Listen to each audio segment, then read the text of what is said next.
Hello everyone, I'm Turana and we will train English with you today.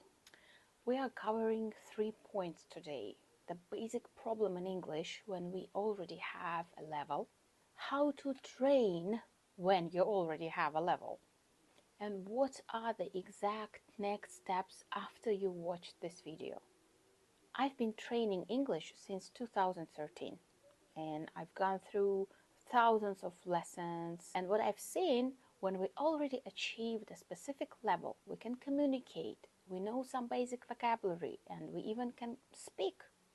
The next level should always be connected with a specific request in English concerning your profession, business, your deep area of interest. What I see, the biggest mistake, the biggest problem, we keep learning basic English, basic vocabulary, abstract English, not concerning our everyday life or professional business area. When we narrow down to our professional, business, deep interest area, that's actually quite easy to understand what to study. When we are focused on our request, we know specifically what we're gonna study to improve our language. And the question is, what to do with all those materials to make our level improve really well, to see that effect. Everybody wants to see that before and after. And I've done those 500 before and afters, right? I have 500 cases with a recorded results. Loud repetition, which is actually called duplication, but duplication is not really a famous word, so I say repetition. What does it mean, repetition/duplication? You hear, I want to go for a walk, and you exactly repeat, I want to go for a walk. If you hear what I say and you don't fully recognize or you don't hear everything, you need to include also your eyes. You need to see and to hear. We have to duplicate it 100%. And this is the one and only step that is required on this level to keep improving our level. The trick here is we think we need something intricate. Thanks to Anya, my amazing follower from Instagram, I created this lesson, and she is from daycare business. I will show you how duplication works from daycare area English. So first, you read the sentences, listen to them, and repeat. This is going to be our first step. I will do that, and you follow along. Age level means the grouping category appropriate for the child's age. Attending school means attending a public or private school. Daycare center, DCC, means the premises in which care is provided at any of time for 10 or more children. When you repeat, you miss words, you forget what you say, and at this very moment, there is a choice. You will start remembering, or you will keep using your eyes, your ears, and your mouth, meaning your physical organs, to keep obtaining English. And that's where memory problem appears. We try and we choose to do something with our mind, and we have no idea how it works 100%. But we can be sure about our organs. We can be sure about our eyes, about our ears, about our mouth, and we can give direct command. Listen, watch, look, and repeat loudly. This is where we achieve the level of fluency we want. It's done by this simple action, but 100% duplication is necessary. The next step is you just hear and repeat. Do not look. And the sentences will disappear in my presentation, so just listen to me. Age level means the grouping category appropriate for the child's age. Repeat. And please remember, if you can't repeat, do not try to memorize. Do not try to take it from your memory. Go back. on the video, scroll back and listen to it again. This is the key. Attending school means attending a public or private school.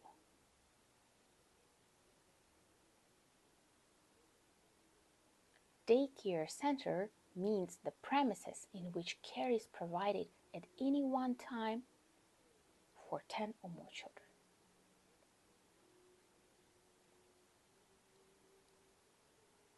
So this is a duplication, and only by this exercise you can already make so many conclusions about your existing level of English and what you actually need to do to improve your English. And I found out one very recent research about a specific way of repetition. Watch the video. What do you want? You want water? This video shows very well how children learn English. But what exactly happens at this moment? Parents, mother, father, or other close people to the child, talk to the child by the loud voice. When we say, Mama, repeat after me, Mama, what happens? We raise our voice. So what happens here? This is a magic process.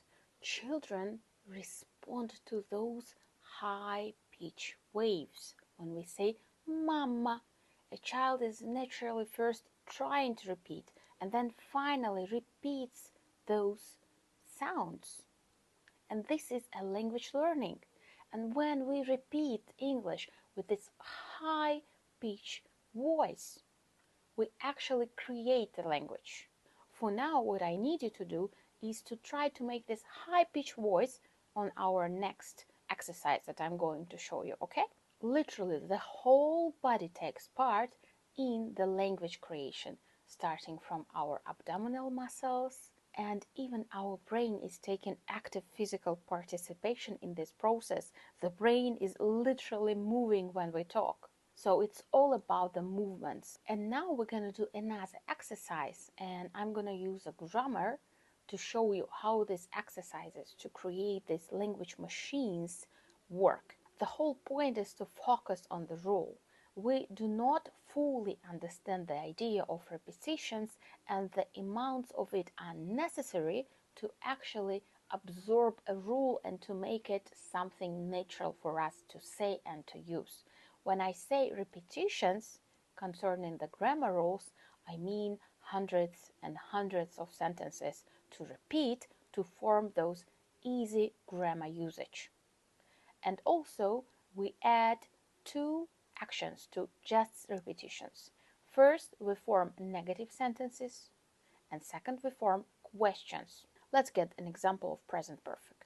Usually this rule is a kind of a troublesome. Let's repeat the sentence. I have studied the entire French language. First, we just repeat. I have studied the entire French language. Next, we build the negative form of the sentence. I haven't studied the entire French language. And if you are not fluent in a specific grammar rule, you will do that. Okay, have studied, I haven't studied, so I haven't, something like that. So you will do the thinking process in your mind. But when you do that command, build the negative sentence, with hundreds of sentences in present perfect, you inevitably build the machine when you can use this, build a negative form, and the same with questions. We will do this now automatically. She has eaten octopus before. She has eaten octopus before, and we build the negative form. She hasn't eaten the octopus before. They have been to Scotland. They haven't been to Scotland. This is how fast it should be, like this. We have read that book. We haven't read that book. I've lost my keys. I haven't lost my keys. And the same with questions. I have studied the entire French language. Have you studied the entire French language? Have you eaten the octopus before? Have you been to Scotland? Have you read that book? Have you lost your keys? When we do that with lots of sentences, we build that freedom that we want to achieve. We just need lots of sentences with one specific rule. And the next level of difficulty in this is questions with meaning. So you do not just ask directly, have you been to Scotland? You ask, why have you been to Scotland? Where have you been? How long have you been to Scotland? Whom have you been with in Scotland? You see? Or why have you studied the French language? How have you studied it? Where have you studied the entire French language? Who have you studied it with? So this is called meaningful questions. Please do not underestimate the amount of times you need to do that. Literally hundreds of times. That's why we need a trainer to do it with someone. And you get that freedom, you get that native fluent level. So what do I offer you to do now? Find a specific material from your area. It can be a video. Subtitles are necessary. It can be a movie, it can be a TV show, it can be an episode of a TV show or reality show or a YouTube video, it can be an article regarding your area, or maybe get some grammar rule that you have difficulties with. Present perfect continuous, some prepositions, who knows, and try my method. Apply it and you will see those results. And we're going to finish our lesson now, and I will repeat my main message for this lesson. Loud repetitions are the key, and don't forget about this high-pitched voice. If you're interested in the lessons with me, here is a little bit of information concerning my lessons. My job is to explore the area of yours, the request of yours, and to actually collect those resources, materials, books, whatever is good for your current level, for your request, for your specific need. And to make sure you go over those materials, watch them, listen to them, and repeat the sentences from it. And then, after you've done that, you come to the lesson, we meet in Zoom, and I train you to build those negative forms, question forms, meaningful questions, and there are hundreds of other ways what we can do with sentences, with structures, with phrases to make it automative. That's quite a journey, by the way, and I love it honestly. What we can do with a language to form that freedom, for me, it's a kind of a miracle, and I enjoy doing that very much. How much time should we train to get the results? Basically, every 40 hours of this kind of trainings give us the grade before and after. We can definitely see the level up after 40 hours of those trainings. How do we allocate those 40 hours? Usually it works this way. 1 or 2 times per week you meet with a trainer, and different minutes, hours can be allocated for that. Someday you do that for 5 minutes, someday you do that for 15 minutes, someday you do that for 30 minutes. It's different every time. And again, even if you train yourself, the key here is repetition, loud repetition. And that's why, for example, if you are watching a video that lasts for 5 minutes, we have to take into account that we're going to repeat every phrase in that video, which doubles our time. If the video is 5 minutes, it means we need around 10 minutes to fully train this video, okay?